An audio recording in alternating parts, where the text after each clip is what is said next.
नमस्कार दोस्तों, मेरा नाम है भालचंद्र। ब्रह्मांड सिद्धाश्रम में आप सभी का स्वागत है।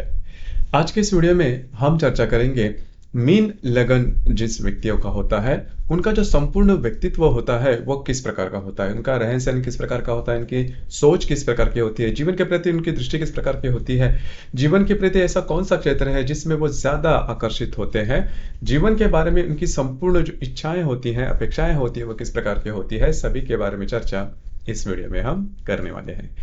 जैसे कि आप यहाँ पर देख रहे हो कि यह जो कुंडली है, यह कुंडली मीन लगन की कुंडली है। कैसे समझा जाए, तो सबसे पहले यह जो भाव है, जिसे प्रथम भाव या फिर इसे लगन भाव भी कहा जाता है, तो यहाँ पर जो अंक लिखा गया है वो 12 है। तो 12 जो अंक होता है वो मीन राशि का अंक होता है। एंटी क्लॉकवाइज अगर आप देखें तो 1 2 3 4 इस तरह से करीबन 12 तक जो अंक है वो लिखे गए हैं। तो हर राशि का अपना अपना एक अंक होता है जो कि फिक्स होता है। तो इसी तरह यहाँ पर जैसे आप देख रहे हो कि प्रथम भाव में जो राशि है वह, वहां पर जो अंक है वो 12 अंक है, और जो राशि है वो मीन राशि कहलाता है। इसी वजह से यह जो कुंडली है, यह कुंडली मीन लगन की कुंडली है। अब हम चर्चा करेंगे कि यहाँ पर यदि प्रथम भाव में गुरु है, मतलब मीन राशि का जो स्वामी है वो गुरु यदि आपके प्रथम भाव में होगा, तो यदि आपके प्रथम भाव में गुरु है तो पहले तो सबसे महत्वपूर्ण बात, पहली ये बात तो सबसे इंपॉर्टेंट है कि यदि आपका मीन लगन भी है तो भी आपका जो व्यक्तित्व है वो काफी अच्छा देखा जाता है, सौंदर्य आप में बहुत ही अच्छा देखा जाता है। अब यहाँ पर अगर यह स्त्री की कुंडली है तो उनका जो सौंदर्य है वो काफी सोबर सौंदर्य, सौंदर्य के भी प्रकार आते हैं। एक होता है मैग्नेटिक जो कि बहुत ज्यादा आकर्षक होता है, दूसरा तीखा सौंदर्य होता है, और ये जो सौंदर्य देखा जाता है वो सोबर होता है। मतलब इनकी जो भावनाएं होती है, काफी इनोसेंटनेस जिसे हम कहते हैं, वो इन पर देखा जा सकता है, या फिर इनके सौंदर्य में वो जो बात है वो देखी जाती है। थोड़ा सा जिसे हम मोटापा या फिर फैटनेस या फिर जिसे मेदरुद्धि कहते हैं, इस प्रकार की जो बातें हैं वो हो सकती है यदि आपका मीन लगन है, और यदि मीन लगन में गुरु है तो। उसी प्रकार ऐसे जो व्यक्ति होते हैं वो काफी सीधे सीधे होती है जीवन के प्रति। ये इनका जो दृष्टिकोण होता है वो काफी ज्यादा पॉजिटिव होता है, सकारात्मक सकारात्मक होता है। किसी भी व्यक्ति के प्रति इनके मन में कभी अशुभ भाव कभी भी नहीं आता। और दूसरी ज्यादा महत्वपूर्ण बात, यदि भी इनके जीवन में काफी ज्यादा समस्याएं हैं, बहुत ज्यादा प्रॉब्लम कॉम्प्लिकेशंस हैं, लेकिन जीवन के प्रति वो काफी ज्यादा पॉजिटिव रहते हैं। हमेशा इनकी जो हमेशा जीवन में काफी अच्छी इनकी आशाएं होती है, एक्सपेक्टेशन होते हैं। इस वजह से अगर आपके इस प्रकार के यदि योग है, मतलब मीन लगन में यदि गुरु आपके लगन भाव में होगा, तो फिर इनकी जो आर्थिक स्थिति है वो कितनी भी कमजोर हो, मतलब आर्थिक स्तर से कितने भी कमजोर हो जीवन में किसी भी, तो भी कभी अपने जीवन के बारे में नेगेटिव सोच इनमें कभी नहीं देखी जाती। और ये जो व्यक्ति होते हैं वो हमेशा बाकी जो लोग होते हैं इनको एनकरेज करते हैं, ये बात इनमें बहुत अच्छी देखी जाती है। दूसरी ज्यादा महत्वपूर्ण बात, ऐसे जो व्यक्ति हेल्पफुल होते हैं, दूसरे व्यक्ति को काफी ज्यादा मदद करते हैं। और तीसरी ज्यादा महत्वपूर्ण बात, इनमें ये थोड़ी सी नेगेटिव बात है कि ऐसे जो व्यक्ति होते हैं इनमें हार्ड वर्किंग नेचर होता है वो थोड़ा कम देखा जाता है। महत्वाकांक्षा जिसे हम कहते हैं, महत्वाकांक्षा मतलब जीवन में मुझे कुछ करना है, एड़ी चोटी का जोर लगा के आगे बढ़ना है, बहुत सारी में इस प्रकार की जो बातें होती है वो इनमें ज्यादा देखी नहीं जाती। तो ये बात थोड़ी सी नेगेटिव है, लेकिन खुद में ये बहुत ज्यादा संतुष्ट होते हैं, समाधानी होते हैं, जिसकी वजह से आनंद इनमें देखा जाता है। और इनका जो हैप्पीनेस होता है वो पैसे में ज्यादा छिपा नहीं होता। इसी वजह से किसी भी परिस्थिति में ऐसे जो व्यक्ति होते हैं वो कंटेंट होते हैं, समाधानी होते हैं, संतुष्ट होते हैं। इस वजह से जीवन का आनंद ये भरपूर लेते हैं, मतलब जीवन के आनंद के लिए पैसा होना चाहिए या फिर अधिभौतिक सुख होने चाहिए, इस प्रकार की जो अपेक्षाएं होती है वो इनमें देखी नहीं जाती। अब शिक्षा के मामले में देखा जाए या फिर इनका जो बौद्धिक स्तर होता है वो भी काफी अच्छा देखा जाता है। बहुत अच्छा या फिर बहुत बड़ा ऐसा नहीं कह सकते, लेकिन काफी अच्छा देखा जाता है। और दूसरी जगह इनमें समझ बूझ काफी अच्छी होती है, एडजस्ट ये जो व्यक्ति होते हैं काफी जल्दी से हो जाते हैं। सिर्फ इनमें जो डिसीजन पावर होती है वो थोड़ी कम होती है, मतलब किसी भी विषय पर अगर डिसीजन लेना है तो वो जल्दी से डिसीजन नहीं ले पाते, करना है नहीं करना है उसी द्वंद्व में पड़ जाते हैं और डिसीजन तक जल्दी नहीं पहुंचते। दूसरी ज्यादा महत्वपूर्ण बात, इनमें डिसिप्लिन नेचर थोड़ा सा कम होता है, मतलब अगर डिसिप्लिन ना हो तो आपके आपके पास महत्वाकांक्षा नहीं होगी, या फिर ऐसे उससे रिलेटेड जो भी गुण है वो कम होते हैं। तो थोड़ा सा डिसिप्लिनरी नेचर जिसे हम कहते हैं वो थोड़ा कम होता है। दूसरी ज़्यादा महत्वपूर्ण बात, ये जो व्यक्ति ने खाना पीना काफ़ी ज़्यादा पसंद आता है। तो सबसे मतलब बड़ी जो बात है, इंसानियत इनमें बहुत ही अच्छी देखी जाती है, जो कि आजकल के ज़माने में देखी नहीं जाती। तो यह बात होती है यदि आपके लगन भाव में गुरु है। आपका जो रहन सहन है, जैसे मैंने कहा कि सोबर होता है, बहुत ज़्यादा फ्लैशी वगैरह नहीं होता। जिस प्रकार से मतलब इनमें और एक जो बात है वो थोड़ी सी अलग से देखी जाती है। काफ़ी बार ऐसे जो व्यक्ति होते हैं वो खुद को लोनली फील करते हैं, अकेलापन। मतलब हमेशा ये जो व्यक्ति होते हैं वो सामने वाले के लिए हेल्पफुल होते हैं, सामने वाले की मदद भी करते हैं, लेकिन खुद को ज़्यादातर करके अकेलापन थोड़ा-सा महसूस करते हैं। और इनमें इंट्यूशंस वगैरह भी काफ़ी अच्छी होती है। मतलब अगर कोई घटनाएँ अगर भविष्य में होने वाली है, तो इसकी जो इंट्यूशंस है, या इंट्यूशंस इनमें काफ़ी अच्छी तरीके से आती है।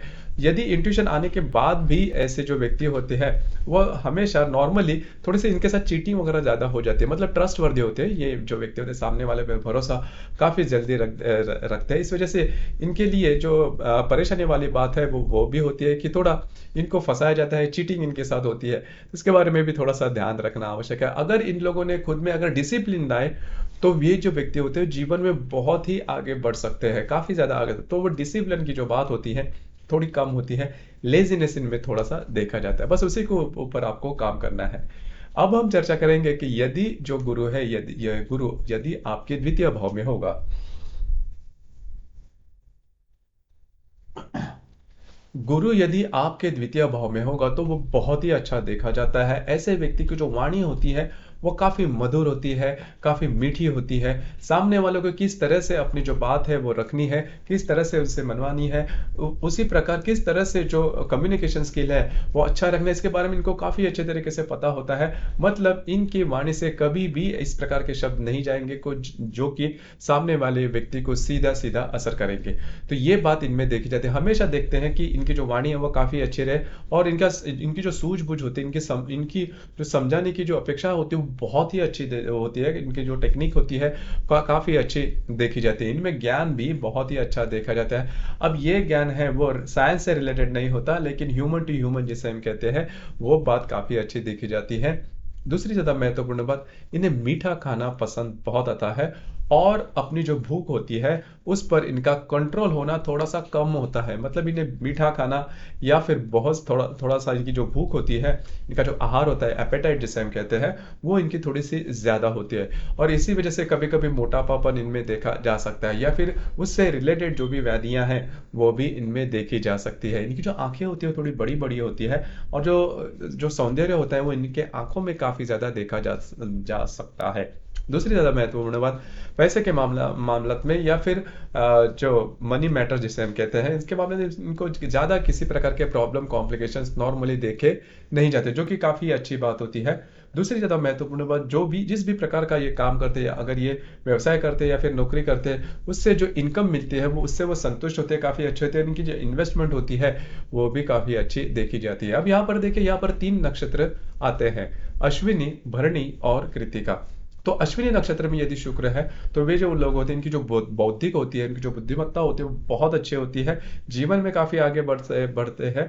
भरणी नक्षत्र है, यदि द्वितीय भाव में भरणी नक्षत्र है, और यदि इस गुरु के साथ कोई पाप ग्रह होगा, तो एडिक्शन, लत लगना जिसे हम कहते हैं, उस प्रकार की बात भी हो सकती है। मतलब ऐसा बिल्कुल भी मान के नहीं चलना कि यदि गुरु द्वितीय भाव में है तो बहुत अच्छे परिणाम देगा। अगर इस गुरु के साथ केतु, राहु, हर्षल, नेपचून, शनि, इस प्रकार के, या यदि मंगल भी हो, तो भी ऐसे जो व्यक्ति होते हैं इनको लत लगना, एडिक्शन होना, इस प्रकार के, अभी वो जो लत है, एडिक्शन किसी भी प्रकार की हो सकती है।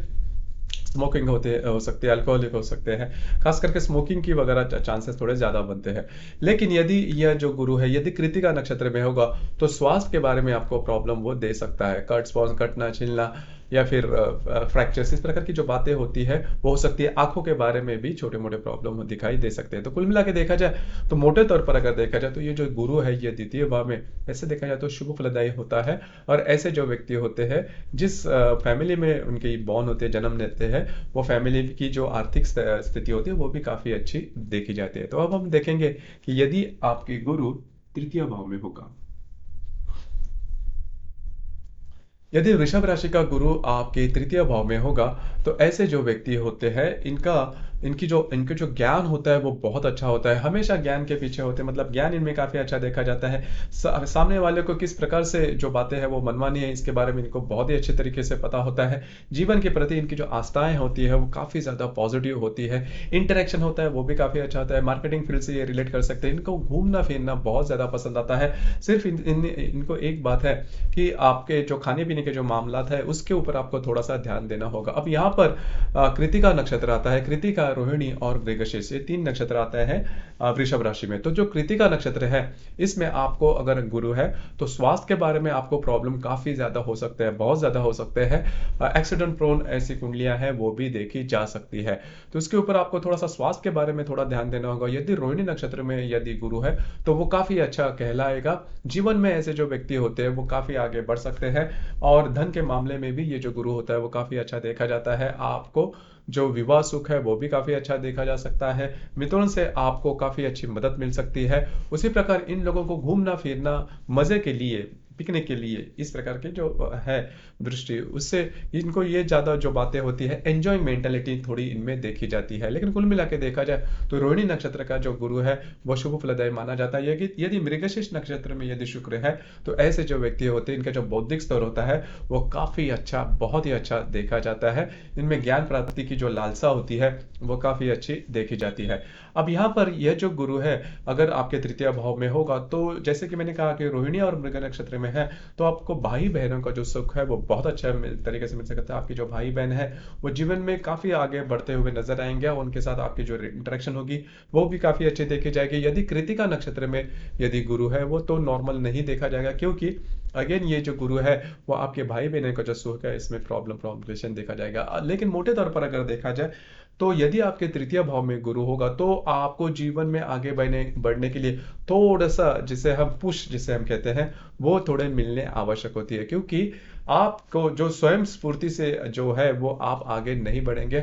आपको किसी प्रकार के गाइडेंस या फिर मार्गदर्शन की बहुत ही ज़्यादा आवश्यकता होती है। तो ऐसी अगर मार्गदर्शन हो, तो ही आप जीवन में आगे बढ़ सको। खुद को लेकर, जैसे मैंने शुरुआत में ही कहा कि यदि आपका मीन लगन है, तो आप में वो जो लालसा होती है अधिकार की, या फिर आपके जो महत्वाकांक्षा जिसे हम कहते हैं, वो आप में उतनी ज़्यादा नहीं देखी जाती। आपको थोड़ा सा पुश करना पड़ता है। तो यदि तृतीय भाव में गुरु है, तो आपको इस प्रकार की जो बातें, जीवन में कोई ना कोई तो चाहिए जो कि आपका मेंटोर हो, या फिर आपको अच्छे तरीके से गाइडेंस देने वाला हो, तो फिर आप जीवन में काफ़ी अच्छे तरीके से आगे बढ़ सकते हैं। अब हम चर्चा करेंगे कि यदि जो गुरु है, यदि यह गुरु आपके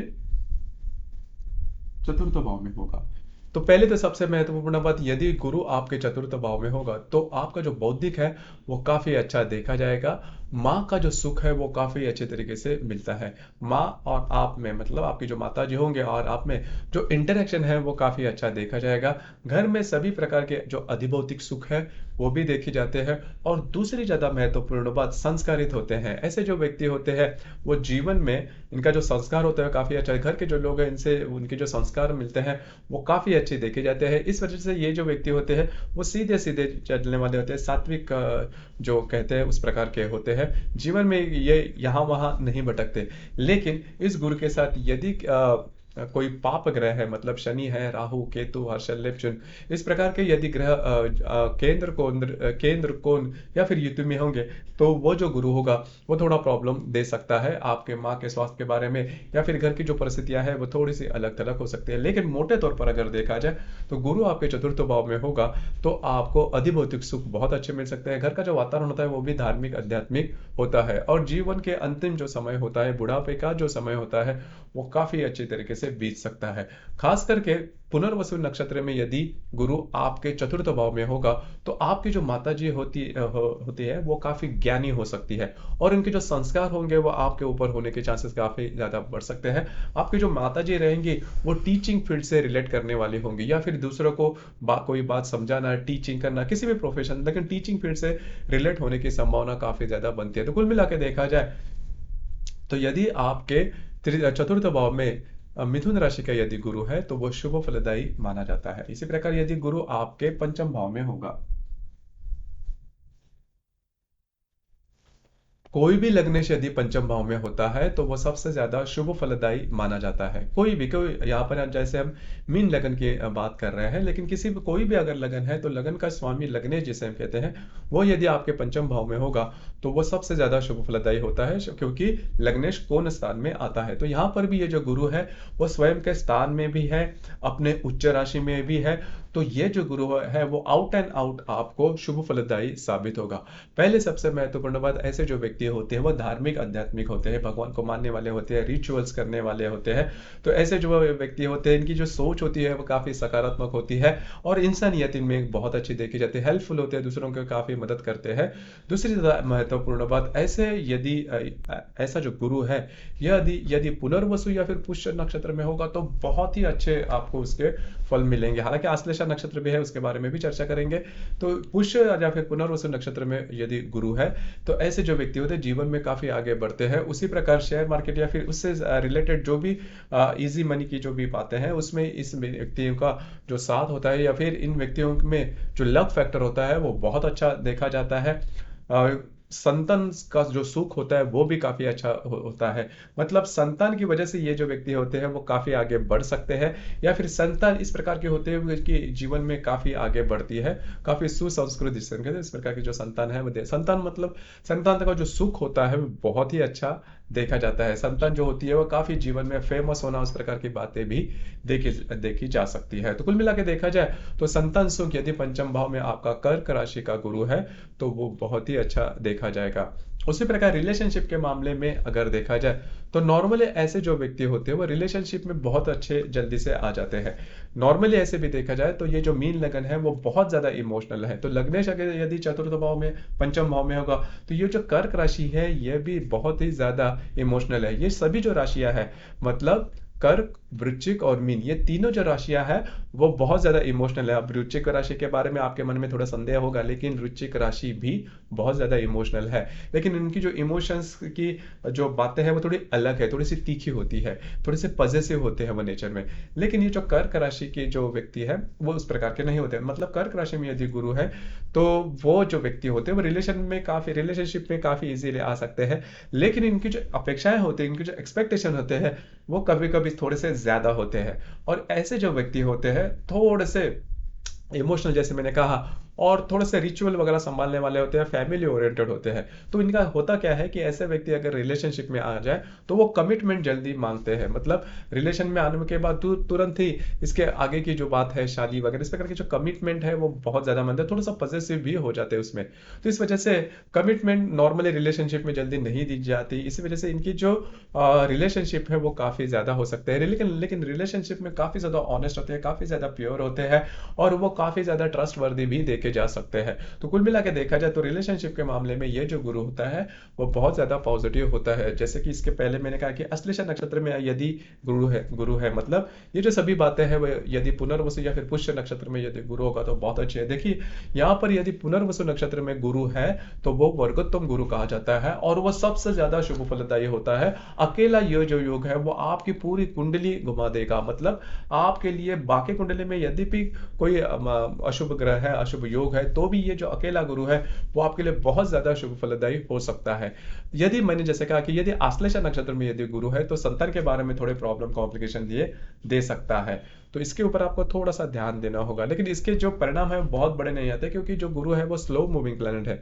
तो सिर्फ और सिर्फ आश्लेषा नक्षत्र में होने से बहुत ज्यादा कोई बात नहीं बनती, क्योंकि इसके लिए आपका जो चंद्रमा है मतलब पंचमेश है वो आपके कुंडली में किस प्रकार का है उसकी भी जानकारी रखना आवश्यक है। लेकिन मोटे तौर पर अगर देखा जाए तो पंचम भाव में ये जो गुरु है वो बहुत ही ज्यादा शुभ फलदायी साबित होगा। ऐसे जो व्यक्ति होते हैं वो शिक्षा के क्षेत्र में एजुकेशन भी इनका काफी अच्छा देखा जा सकता है। तो कुल मिला के देखा जाए तो ऐसे जो व्यक्ति होते हैं वो शिक्षा में देखे जाते हैं, मतलब एजुकेशन में देखे जा सकते हैं, या फिर कॉमर्स में देखे जा सकते हैं। ये जो योग है वह स्वयं में बहुत ही ज्यादा शुभ फलदायी साबित होगा। अब हम चर्चा करेंगे कि यदि जो गुरु है यदि गुरु आपके षष्ठ भाव में होगा। तो यदि ये जो गुरु है, ये गुरु यदि आपके षष्ठ भाव में होगा तो ये शुभ फलदायी अशुभ फलदायी दोनों तरीके से इसके जो गुण है वो देखे जा सकते हैं। सबसे पहले स्वास्थ्य के बारे में ये प्रॉब्लम कॉम्प्लिकेशन थोड़ा दे सकता है। अब यहाँ पर देखिए मघा, पूर्वा, उत्तरा ये जो 3 नक्षत्र है वो सिंह राशि में आते हैं। तो मघा नक्षत्र में यदि गुरु है तो इसके और एक परिणाम आपको मिल सकता है, संतान सुख के बारे में ये प्रॉब्लम दे सकता है। तो इसके ऊपर आपको थोड़ा सा संतान अच्छी नहीं निकलना, या फिर संतान के बारे में छोटे मोटे प्रॉब्लम कॉम्प्लिकेशन आना, इस प्रकार की जो बातें हैं वो हो सकते हैं। खास करके जो महिला है उनके बारे में फर्स्ट कंसीव में या फिर फर्स्ट डिलीवरी में प्रॉब्लम कॉम्प्लिकेशन हो सकते हैं यदि गुरु आपके सिंह राशि में मघा नक्षत्र में होगा। यदि वो पूर्वा या फिर उत्तरा नक्षत्र में होगा तो वो काफी ज्यादा नॉर्मल शुभ फलदायी होता है। मतलब ऐसे जो व्यक्ति होते हैं इनको जॉब वगैरह मिलना, नौकरी में ये जो गुरु होता है वो काफी अच्छा देखा जाता है। लेकिन यदि गुरु आपके षष्ठ भाव में पीड़ित होगा, मतलब यदि ये जो गुरु है वो अशुभ ग्रह से युक्त होगा, मतलब शनि है, मंगल है, राहु केतु हर्षल नेपचून, इस प्रकार के जो ग्रह इनके केंद्र कोण या फिर युति योग में होगा तो स्वास्थ्य के बारे में समस्याएं वो दे सकता है। बहुत ज्यादा अति सेवन करने से, मतलब ज्यादा खाना खाने से, या फिर उस प्रकार की जो व्याधियां हैं, मेद रुद्धि या फिर उससे रिलेटेड जो भी व्याधियां हैं वो आपको होने की संभावना थोड़ी ज्यादा बनती है। लेकिन मोटे तौर पर अगर देखा जाए तो गुरु यदि आपके षष्ठ भाव में यदि सिंह राशि में होगा तो वो बहुत ज्यादा अशुभ फलदायी नहीं होता। या यहाँ पर सिर्फ उसके साथ यदि अशुभ ग्रह है युति में तो फिर वो प्रॉब्लम कॉम्प्लिकेशन दे सकता है। लेकिन यह जो गुरु है वो आपको इजीली नौकरी वगैरह देने की संभावना काफी ज्यादा बनती है। अब हम चर्चा करेंगे कि यदि गुरु आपके सप्तम भाव में होगा, यदि ये जो गुरु है ये गुरु आपके सप्तम भाव में होगा तो देखिए यहाँ पर गुरु सप्तम भाव में शुभ फलदायी नहीं होता। नॉर्मली हम देखते हैं कि गुरु जो कि सबसे शुभ फलदायी ग्रह है, किसी भी स्थान में अगर होगा तो शुभ फल ऐसा नहीं होता, क्योंकि सप्तम भाव उसका कारक भाव नहीं है। तो यहाँ पर 2-3 बातें उसके ऊपर थोड़ा सा ध्यान देना आवश्यक है। तो यहाँ पर ये जो कन्या राशि इसमें 3 नक्षत्र आते हैं, उत्तरा, हस्त और चित्रा। तो हस्त नक्षत्र में यदि गुरु होगा तो नॉर्मली क्या होता है कि यदि गुरु आपके सप्तम भाव में कन्या राशि का होगा तो आपको जो मिलने वाला जो भी वैवाहिक जोड़ीदार होगा उसकी जो शिक्षा के मामले में वो काफी ज्यादा अच्छा होगा, मतलब क्वालिफाइड होगा। लेकिन उनके साथ छोटी मोटी बातों को लेकर तकरार हो सकते हैं, खास करके यदि चित्रा नक्षत्र में है।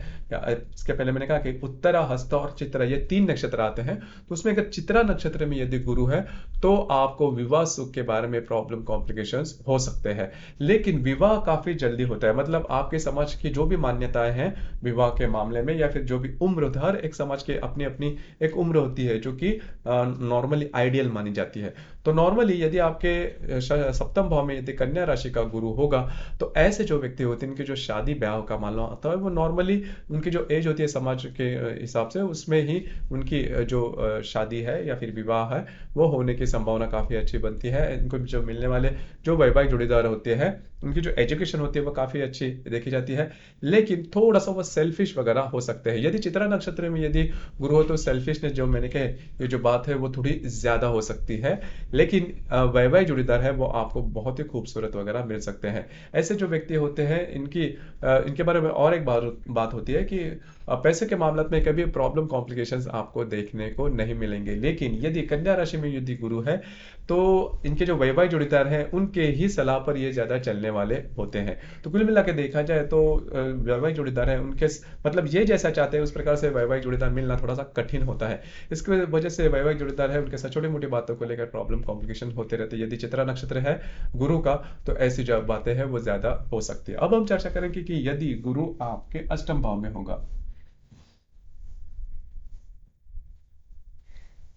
तो यहाँ पर देखिए जो अष्टम भाव है इसे अशुभ भाव कहा जाता है, इसे मृत्यु स्थान भी कहा जाता है। अब यहाँ पर गुरु की शत्रु राशि है तुला, और यदि गुरु आपके अष्टम भाव में मृत्यु स्थान में होगा तो स्वास्थ्य के बारे में बहुत ज्यादा प्रॉब्लम हो सकते हैं। देखिए इस ऐसे मामले में होता क्या है कि शुक्र की जो महादशा है वो भी आपको ज्यादा प्रॉब्लम वाली हो सकती है। अब यहाँ पर 3 नक्षत्र है, चित्रा, स्वाति और विशाखा, और यदि चित्रा या फिर विशाखा नक्षत्र में यदि गुरु है तो स्वास्थ्य के बारे में कभी कभी गंभीर समस्याएं भी आपको आ सकती है। या इसके लिए जो तुला राशि का जो स्वामी है शुक्र, इसके जो बल है आपके कुंडली में वो भी देखना थोड़ा महत्वपूर्ण होता है। लेकिन मोटे तौर पर अगर देखा जाए तो ये जो गुरु है वो आपके अष्टम भाव में अशुभ माना जाता है। अब यहाँ पर दूसरे एक शुभ फल वाली भी बात है कि यदि इस प्रकार की बात है, मतलब यदि आपके अष्टम भाव में गुरु तुला राशि का है, तो आपके जो इन लॉज रहेंगे वो, मतलब वो काफी धनवान रहेंगे, ये बात होती है, और उनसे आपको मदद वगैरह मिलने की संभावना काफी ज्यादा बनती है। लेकिन फिर भी आपको थोड़ा स्वास्थ्य के बारे में ध्यान रखना आवश्यक है। मोटे तौर पर अगर देखा जाए तो ये जो गुरु है वो शुभ फलदायी माना नहीं जाता। अब हम चर्चा करेंगे कि यदि गुरु आपके भाग्य भाव में होगा। यदि गुरु आपके भाग्य भाव में होगा, कोई भी लग्नेश यदि भाग्य भाव में होता है तो वो काफी ज्यादा शुभ फलदायी माना जाता है। अब यहाँ पर वृश्चिक जो राशि है वो उसकी कौन की राशि है, मतलब यदि गुरु महत्वपूर्ण स्थान भाग्य स्थान में आता है तो काफी ज्यादा शुभ फलदायी साबित होता है। मतलब ऐसे जो व्यक्ति होते हैं इनको अपॉर्चुनिटी वगैरह जो होती है लाइफ में वो काफी इजीली मिलती है और जीवन में बहुत अच्छे आगे बढ़ते हैं। लेकिन इसके पीछे आपको यह बात जान लेनी भी आवश्यक है कि थोड़ा सा आपको मेहनत भी करनी होगी। मतलब सिर्फ और सिर्फ भाग्य भाव में गुरु वृश्चिक का है फिर सब कुछ अच्छा होगा, ऐसा बिल्कुल भी नहीं है, ऐसा मानना भी नहीं। लेकिन ऐसे जो व्यक्ति होते हैं उनकी जो सोच होती है वो काफी ज्यादा पॉजिटिव होती है। और दूसरी ज्यादा महत्वपूर्ण बात, जीवन में आगे बढ़ने के लिए वो कितना भी मेहनत करने के लिए तैयार होते हैं।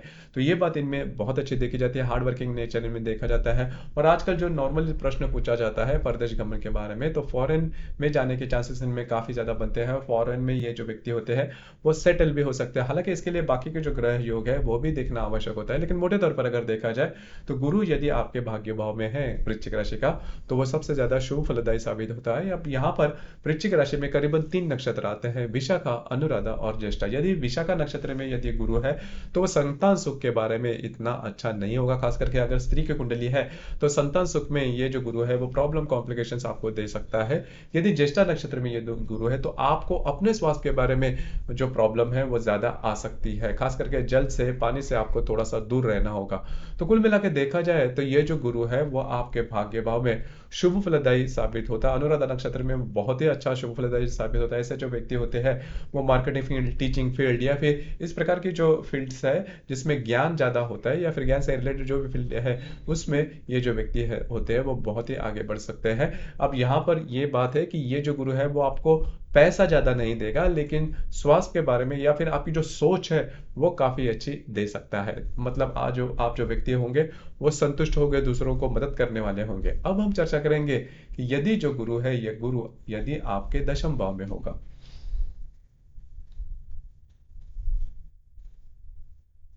तो यहाँ पर देखिए ये जो दशम भाव में यहाँ पर जो राशि है वो धनु राशि है। तो यदि जो गुरु है वो स्वयं के राशि में यदि धनु भाव में होगा, धनु राशि में होगा, तो ये जो योग है वो बहुत ज्यादा शुभ फलदायी साबित होता है। ऐसे जो व्यक्ति होते हैं उनको अपॉर्चुनिटी करियर के बारे में काफी अच्छी मिलती है। लेकिन यहाँ पर एक बात जान लेना ज्यादा आवश्यक है कि अपॉर्चुनिटी मिलने के बावजूद भी थोड़ा सा सिलेक्शन, मतलब ये थोड़े से मन में द्विधा अवस्था होती है इनमें कि कौन सा जो करियर है वो देखा जाए या फिर कौन से करियर में आगे जाए, क्योंकि करियर के ऑप्शन होते हैं इनके पास सामने ज्यादा आते हैं। ऐसे जो व्यक्ति होते हैं इनका जो बौद्धिक स्तर होता है वो काफी अच्छा देखा जाता है। जीवन के प्रति इनकी जो सोच है वो भी काफी अच्छी देखी जाती है। जहां पर ये काम करते हैं, नौकरी करते हैं या फिर व्यवसाय करते हैं, वहां पर के जो सहकर्मी होते हैं उनके साथ भी इनकी जो इंटरेक्शन होती है वो काफी अच्छी देखी जाती है, काफी ज्यादा पॉजिटिव रहते हैं जीवन में। ये ऐसे जो व्यक्ति होते हैं वो आगे बढ़ सकते हैं। अब ऐसे जो व्यक्ति होते हैं वो टीचिंग फील्ड से या फिर मार्केटिंग फील्ड से या फिर स्कूल कॉलेजेस इस प्रकार या फिर बैंकिंग का क्षेत्र है, एडमिनिस्ट्रेशन का जो क्षेत्र है उससे रिलेटेड ऐसे जो व्यक्ति होते हैं वो उनका जो करियर होता है वो हो सकता है। अब यहाँ पर देखिए यहाँ पर 3 नक्षत्र आते हैं, मूला, पूर्वाषाढ़ा और उत्तराषाढ़ा। अगर मूल नक्षत्र में यदि जो गुरु है वो देखा जाएगा तो ऐसे जो व्यक्ति जीवन में बहुत ही आगे बढ़ते हैं। इनको किसी भी प्रकार के बड़े प्रॉब्लम कॉम्प्लिकेशन इनके करियर के मामले में नहीं आते। लेकिन यहाँ पर एक बात जान लेना बहुत आवश्यक है, यदि मूल नक्षत्र में यदि गुरु है तो स्वास्थ्य के बारे में प्रॉब्लम वो दे सकता है। उसी प्रकार यदि पुरुष की कुंडली है तो वो पौरुषत्व के मामले में या फिर शुक्राणु इनएक्टिव होना या फिर शुक्राणु की स्पर्म काउंट कम होना, इस प्रकार की जो बातें होती है वो हो सकती है। यदि ये जो गुरु है वो केतु के साथ होगी तो अभी जो मैंने बात कही वो बहुत ही ज़्यादा देखी जा सकती है यदि मूल नक्षत्र में यदि गुरु है तो। लेकिन ऐसे जो व्यक्ति होते हैं वो काफ़ी ज़्यादा धार्मिक या फिर आध्यात्मिक देखे जाते हैं। धर्म या फिर अध्यात्म में काफ़ी ज़्यादा रुचि रखने कड़वे धार्मिक वो व्यक्ति जो है वो हो सकते हैं। लेकिन यदि पूर्वाषाढ़ या फिर उत्तराषाढ़ नक्षत्र में यदि गुरु है तो वो नॉर्मली अच्छा पाया जाता है। इनके जो करियर है वो काफ़ी अच्छा देखा जा सकता है। अब हम चर्चा करेंगे कि ये जो गुरु है ये गुरु यदि आपके लाभ भाव में होगा।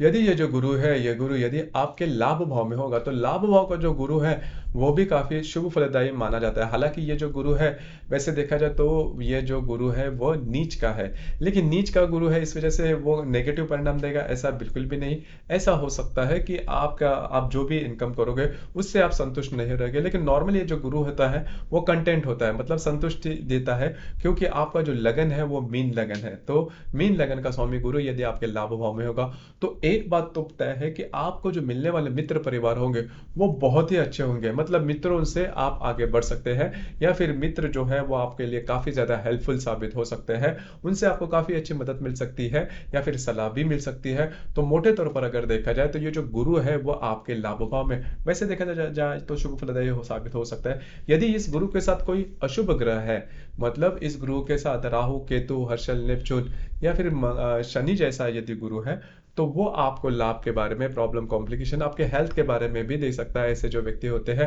वो थोड़े से सेल्फिश नेचर के हो सकते हैं, तो ये बात होती है। लेकिन यदि यह गुरु है अकेला है तो फिर वो ज्यादा अशुभ फलदायी साबित नहीं होता, जो कि काफी अच्छी बात है। उसी प्रकार आपके जो बड़े भाई या फिर बहन होंगे उनका जो सुख है वो भी आपको काफी अच्छे तरीके से मिल सकता है या फिर उनसे आपको कुछ मदद वगैरह भी काफी अच्छी मिल सकती है। अब हम चर्चा करेंगे कि यदि ये जो गुरु है ये गुरु यदि आपके व्यय भाव में होगा।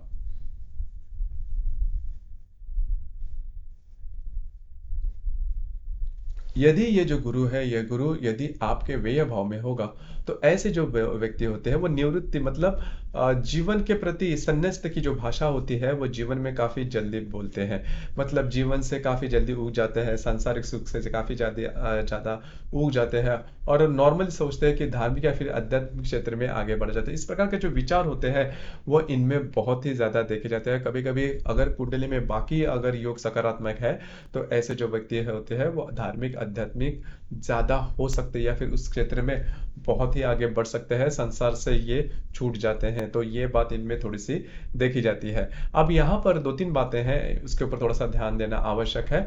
यदि ये जो गुरु है यदि केतु के साथ होगा तो जो मैंने सांसारिक सुख के बारे में या फिर योगी होना इस प्रकार की जो बातें वो होने के चांसेस काफी ज्यादा बढ़ते हैं। यदि इस गुरु के साथ शनि या फिर केतु होगा तो मतलब युति योग में होगा तो। दूसरी ज्यादा महत्वपूर्ण बात, अगर यह गुरु अकेला होगा तो ऐसे जो व्यक्ति होते हैं वो काफी ज्यादा इनकी जो बौद्धिक होती है वो बहुत अच्छी होती है, इंटेलेक्ट लेवल होती है वो काफी अच्छी होती है। ऐसे जो व्यक्ति होते हैं वो अब्रॉड जाते हैं या फिर वहां पर सेटल भी होते हुए नजर आते हैं। तो कुल मिला के देखा जाए तो ऐसे जो व्यक्ति होते हैं वो अगर अगर आपके व्यय भाव में गुरु होगा तो वो शुभ फलदायी होगा। दूसरी ज्यादा महत्वपूर्ण बात, अन्य किसी पाप ग्रह से यदि गुरु युति में है तो अगर आप किसी से लोन लेते हैं, कर्जा लेते हैं, पैसे लेते हैं तो वो आप चुका नहीं पाओगे, तो उसके ऊपर भी आपको थोड़ा सा ध्यान देना होगा।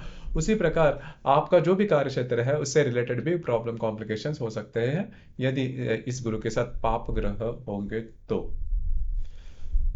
तो दोस्तों ये था यदि आपका मीन लगन है तो आपके लिए आपका जो जीवन है वो किस प्रकार का हो सकता है, जीवन के प्रति आपकी जो सोच है वो किस प्रकार की हो सकती है, आपकी जो अपेक्षाएं होगी वो किस प्रकार की हो सकती है, उसके संदर्भ में चर्चा। आपको ये वीडियो कैसे लगा, आपने किस प्रकार से अनुभव किया, नीचे कमेंट बॉक्स में जरूर कमेंट करना।